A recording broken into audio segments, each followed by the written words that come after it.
Chicago's very own WGN News. Election day a week from today, and there's a referendum on the March 19th Cook County ballot. It's known as Bring Chicago Home. It's been getting a lot of publicity. It would create a new real estate transfer tax aimed at paying for homeless initiatives.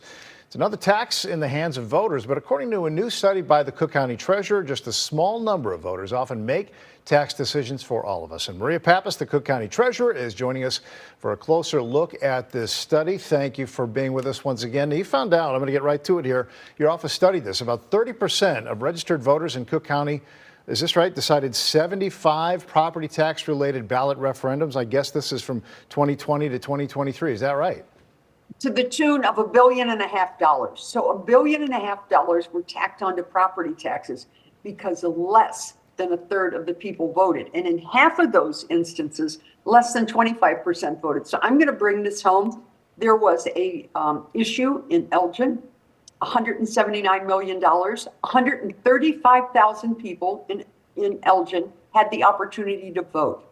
So at the polls, 11,000 people showed up and said they were for the $179 million issue, and 6,000 showed up and said that they were against it. And guess what? 11,000 people ended up deciding for all 135,000 people that $179 million should be added to their tax bill. Wow, okay. So what we're saying in this study is, hey, listen, you can have steam coming out of your ears and you can be complaining, but it's not going to do any good unless you get up, get out, and vote. And the sad thing is that people just don't vote. And when they get to the end of the ballot, after they get through all the judges, and half the time they don't vote for the judges, but once they get through all the judges, at the bottom of the ballot are these questions. Do you want to do this? Do you want to do that? Do you want a swimming pool? Do you want a fire district? And very few people vote. So when you have low voter turnout, especially in a primary here, historically then those referendums, those bond issues, whatever it is, they usually go forward. Do those local taxing bodies get to decide which election they're going to go in, or how does that work?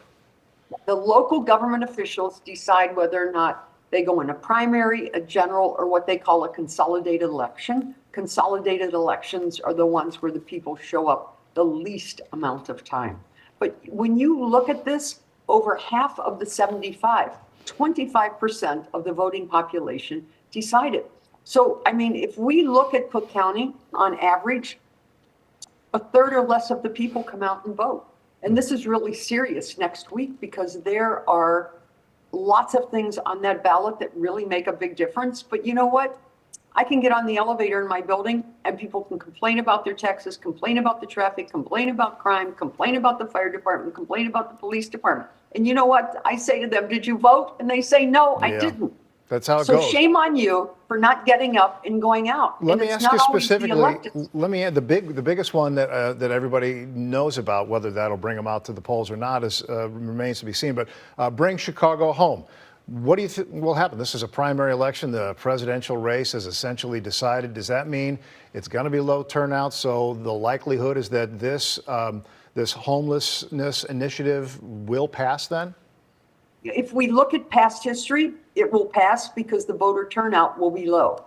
So people who come out, that small amount of people who come out, have an interest in seeing it pass. If we look at this historically, if it was a huge turnout in Cook County, it probably wouldn't pass. But, I mean, the city of Chicago, it probably wouldn't pass. This is a city issue. What's interesting about this, it would be really interesting if the amount of money that it would be costing taxpayers was on the ballot. And Bring Home Chicago, I don't think that there's a price tag attached to it on the ballot. That might help people make a decision, or that might get people's attention. You know, if you put something on the ballot and says $100 million, you might wake up and say, you know, do I want the 100 million? Don't I want the 100 million? So let's see. We'll see what's happening with what's happening right now with getting kids out in the Chicago public school systems to vote. It's going to be a really interesting election, but the vast majority of people that I know don't vote because they don't want to do jury duty. They don't want to declare themselves as a Democrat or a Republican in a primary election. And three, biggest reason, They think that no matter what they do, it won't make any difference because all elections are rigged. That is just a general attitude that I get people this. have. The bottom line here is you'll have the moral authority to complain if you go out and vote. That is the message from Cook County Treasurer Maria Pappas. Thanks for being with us this evening. We appreciate it as always. Always great to see you. Okay, take care.